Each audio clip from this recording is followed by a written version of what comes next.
Hello guys, welcome back to my channel. आज चाहिँ म यो सराद थियो हाम्रो घरमा, अनि सरादमा चाहिँ यो बटुक बनाउँदैछु, त्यही देखाइरहेको है। हजुरहरूकोतिर पनि बनाउँछन् होला, कसकोमा बनाउनुहुन्छ यो बटुक भन्नुहोस् है त, कमेन्ट गर्नुहोस् है त।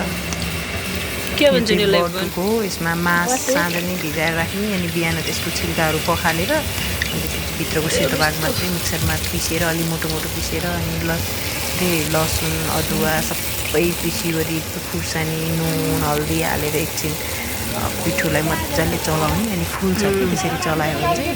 अनि त्यही बनाइरहेको हेर्नुहोस् त कस्तो राम्रो भएको है। मलाई त साह्रै मनपर्छ। हाम्रो चाहिँ चुकानी बनाउँछन् यसैबाट दही बडा पनि बन्छ। कसलाई मनपर्छ लाइक सब्सक्राइब कमेन्ट गर्नुहोस् है। Thank you so much.